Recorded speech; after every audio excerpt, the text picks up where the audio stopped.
श्री कृष्ण गोविंद हरि मुरारी, ये नाथ नारायण वासुदेव।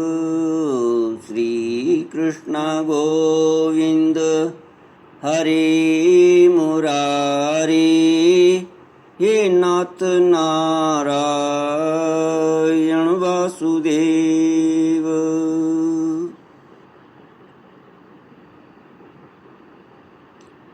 कृष्णाय वासुदेवाय हरये परमात्मने प्रणतक्लेशनाशाय गोविन्दाय नमो नमः। सच्चिदानन्दरूपाय विश्वोत्पत्त्यादिहेतवे तापत्रयविनाशाय श्रीकृष्णाय वयं नमः। श्री कृष्णाय वयं नमः। सच्चित आनंद स्वरूप परमात्मा जो सृष्टि के उत्पत्ति, पालन और संहार करता है तथा जीवों के आध्यात्मिक, आदि दैविक, आदि भौतिक तापों को नष्ट करने वाले हैं, अर्थात जीवों के मानसिक, शारीरिक और भौतिक दुखों को दूर करने वाले हैं, उन श्री कृष्ण भगवान को हम नमस्कार करते हैं। श्री कृष्ण गोविंद हरि मुरारी, ये नाथ नारायण वासुदेव। श्रीमद् भागवत चतुर्थ स्कंद अथ 39 श्लोक 56 से। राजो उवाच श्रुतवन् वीक्षितं ब्रह्मन् भगवान् यदभाषत नैतज्जानन्त्युपाध्यायाः किं न ब्रूयुर्विदुर्यदि संशयोऽत्र तु मे विप्रः संच्छिन्नस्तत्कृतो महान् ऋषयोऽपि हि मुह्यन्ति यत्र नेन्द्रियवृत्तयः। श्री नारद जी के प्राचीन बरही को यह उपदेश देकर कि राजन, जहाँ कामी पुरुषों की चर्चा होती रहती है, उस गृहस्थ आश्रम को छोड़कर परमहंसों के आश्रय श्री हरि को प्रसन्न करो और कर्म से सभी विषयों से विरत हो जाओ। तब राजा प्राचीन बरही ने कहा, भगवान, आपने कृपा करके मुझे जो उपदेश दिया उसे मैंने सुना और उस पर विशेष रूप से विचार भी किया। मुझे कर्म का उपदेश देने वाले इन आचार्यों को निश्चय ही इसका ज्ञान नहीं है। यदि ये इस विषय को जानते तो मुझे इसका उपदेश क्यों न करते। विप्रवर, मेरे उपाध्यायों ने आत्म तत्व के विषय में मेरे हृदय में जो महान संशय खड़ा कर दिया था उसे आपने पूरी तरह से काट दिया। इस विषय में इंद्रियों की गति न होने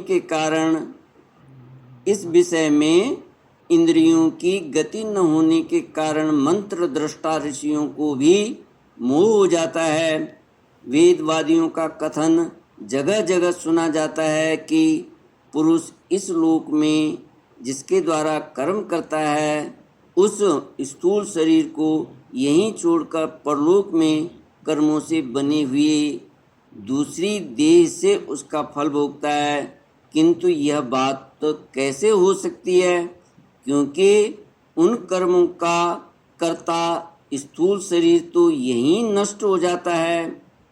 इसके सिवा जो जो कर्म यहाँ किए जाते हैं तो वे दूसरे ही क्षण में अदृश्य हो जाते हैं।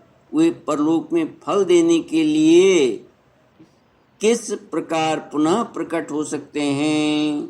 श्री कृष्ण गोविंद हरि मुरारी, हे नाथ नारायण वासुदेव। श्री नारद जी ने कहा, राजन, स्थूल शरीर तो लिंग शरीर के अधीन है। लिंग शरीर में सूक्ष्म शरीर के अधीन है, अतः कर्मों का उत्तरदायित्व तो उसी पर है, मतलब सूक्ष्म शरीर पर है।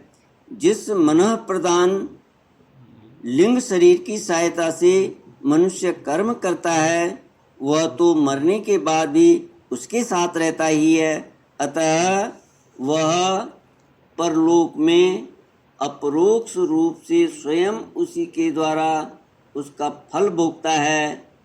स्वप्नावस्था में मनुष्य इस जीवित शरीर का अभिमान तो छोड़ देता है, किंतु इसी के समान अथवा इससे भिन्न प्रकार के पशु पक्षी आदि शरीर से वह मन में संस्कार रूप से स्थित कर्मों का फल भोगता रहता है। इस मन के द्वारा जीव जिन स्त्री पुत्र आदि में ये मेरे हैं और देह आदि को यह मैं हूँ ऐसा कहकर मानता है, उसके किए हुए पाप पुण्य आदि रूप कर्मों को भी यह अपने ऊपर ले लेता है और उनके कारण इसे व्यर्थ ही फिर जन्म लेना पड़ता है। जिस प्रकार ज्ञानेंद्रिय और कर्मेंद्रिय दोनों की चेष्टाओं से उनके प्रेरक चित्त का अनुमान किया जाता है, उसी प्रकार चित्त की भिन्न भिन्न प्रकार की वृत्तियों से पूर्व जन्म के कर्मों का भी अनुमान होता है। अतः कर्म अदृष्ट रूप से फल देने के लिए कालांतर में मौजूद रहते हैं। कभी कभी देखा जाता है कि जिस वस्तु का इस शरीर से कभी अनुभव नहीं किया, जिसे न कभी देखा न सुना ही, उसका स्वप्न में वह जैसी होती है वैसे ही अनुभव हो जाता है। राजन, तुम निश्चय मानो कि लिंग शरीर के अभिमानी सूक्ष्म शरीर के अभिमानी जीव को उसका अनुभव पूर्व जन्म में हो चुका है, क्योंकि जो वस्तु पहले अनुभव की हुई नहीं होती है उसकी मन में वासना भी कभी नहीं हो सकती। राजन, तुम्हारा कल्याण हो। मन ही मनुष्य के पूर्व रूपों को तथा भावी शरीर आदि को भी बता देता है, और जिनका भावी जन्म होने वाला नहीं है उन तत्ववेताओं की विदेह मुक्ति का पता भी उसके मन से ही लग जाता है। कभी कभी स्वप्न में देश काल अथवा क्रिया संबंधी ऐसी बातें भी देखी जाती हैं जो पहले कभी देखी या सुनी नहीं गई, जैसे पर्वत की चोटी पर समुद्र, दिन में तारे अथवा अपना सिर कटा दिखाई देना इत्यादि। इनके दिखने में निद्रा दोष को ही कारण मानना चाहिए। मन के सामने इंद्रियों के अनुभव होने योग्य पदार्थ ही भोग रूप में बार बार आते हैं और भोग समाप्त होने पर चले जाते हैं। ऐसा कोई पदार्थ नहीं आता जिसका इंद्रियों से अनुभव ही न हो सके। इसका कारण यही है कि सब जीव मन सहित हैं। साधारणतया तो सब पदार्थों का कर्म से ही भान होता है, किंतु यदि किसी समय भगवत चिंतन में लगा हुआ मन विशुद्ध सत्व में स्थित हो जाए तो उसमें भगवान का संसर्ग होने से एक साथ समस्त विश्व का भी भान हो सकता है। जैसे राहु दृष्टि का विषय न होने पर भी प्रकाशात्मक चंद्रमा के संसर्ग से दिखने लगता है। राजन, जब तक गुणों का परिणाम एवं बुद्धि, मन, इंद्रिया और शब्दादि विषयों का संघात यह अनादि लिंग देह बना हुआ है, सूक्ष्म शरीर बना हुआ है, तब तक जीव के अंदर स्थूल देह के प्रति मैं मेरा इस भाव का अभाव नहीं हो सकता। सुषुप्ति, मूर्छा, अत्यंत दुख तथा मृत्यु और तीव्र ज्वर आदि के समय भी इंद्रियों की व्याकुलता के कारण मैं और मेरेपन की स्पष्ट प्रतीति नहीं होती, किंतु उस समय भी उनका अभिमान तो बना ही रहता है।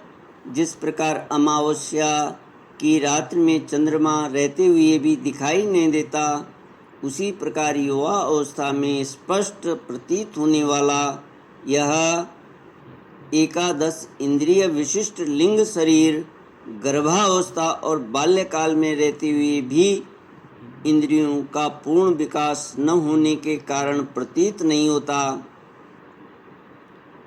जिस प्रकार स्वप्न में किसी वस्तु का अस्तित्व न होने पर भी जागे बिना स्वप्न जनित अनर्थ की निवृत्ति नहीं होती, उसी प्रकार सांसारिक वस्तुएं यदि असत हैं तो भी अविद्यावश जीव उनका चिंतन करता रहता है, इसलिए उसका जन्म मरण रूप संसार से छुटकारा नहीं हो पाता।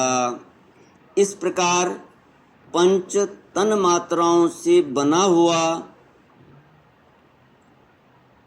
16 तत्वों के रूप में विकसित यह त्रिगुणमय संघात ही लिंग शरीर है। यही चेतना शक्ति से युक्त होकर जीव कहा जाता है।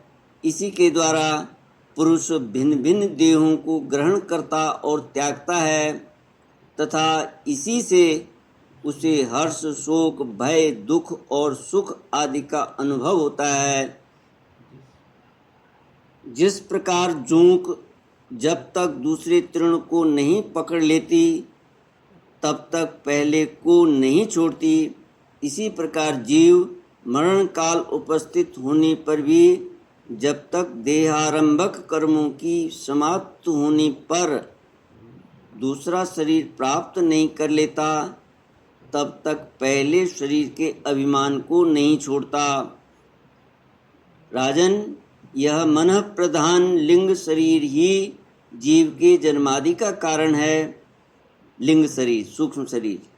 जीव जब इंद्रिय जनित भोगों का चिंतन करते हुए बार बार उन्हीं के लिए कर्म करता है, तब उन कर्मों के होते रहने से अविद्यावश वह देहादि के कर्मों में बंध जाता है। अतएव उस कर्म बंधन से छुटकारा पाने के लिए संपूर्ण विश्व को भगवत रूप देखते हुए सब प्रकार श्री हरि का भजन करो। क्या? उस कर्म बंधन से छुटकारा पाने के लिए संपूर्ण विश्व को भगवत रूप, सारा विश्व क्या है? भगवान का रूप है। ऐसा देखते हुए सब प्रकार श्री हरि का भजन करो। उन्हीं से इस विश्व की उत्पत्ति और स्थिति होती है तथा उन्हीं में लय होता है। श्री मैत्रेय जी कहते हैं, विदुर जी, भक्त श्रेष्ठ श्री नारद जी ने राजा प्राचीन बरही को जीव और ईश्वर के स्वरूप का दिग्दर्शन कराया। फिर वे उनसे विदा होकर सिद्ध लोक को चले गए।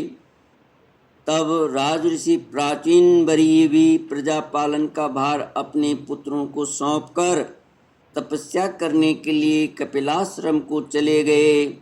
वहाँ उन वीरवर ने समस्त विषयों की आसक्ति छोड़ एकाग्र मन से भक्ति पूर्वक श्री हरि के चरणों का चिंतन करते हुए सारूप्य पद प्राप्त किया।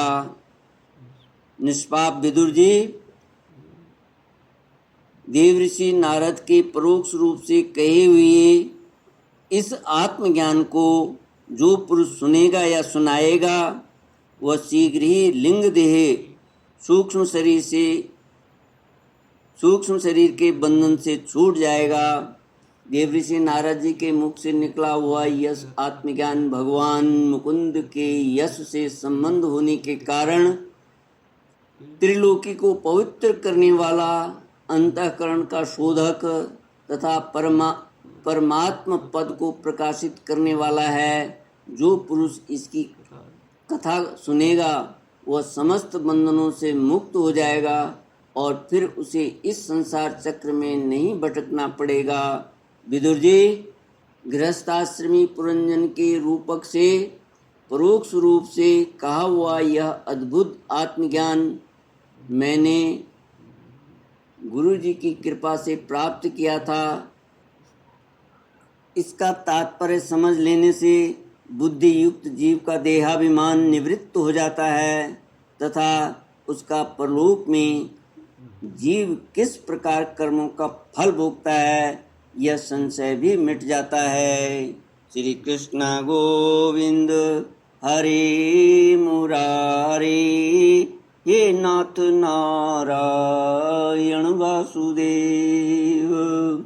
इति श्रीमद्भागवते महापुराणे पारमहंस्यां संहितायां चतुर्थस्कन्धे विदुरमैत्रेयी संवादे प्राचीनबर्हिर्नारद संवादो नामैकोनत्रिंशोऽध्यायः। ओम पूर्णमद पूर्णमिदं पूर्णात् पूर्णमुदच्यते पूर्णस्य पूर्णमादाय पूर्णमेवावशिष्यते। ओम शांति शांति शांति। हरि ओम श्री गुरुभ्यो नमः। हरि ओम।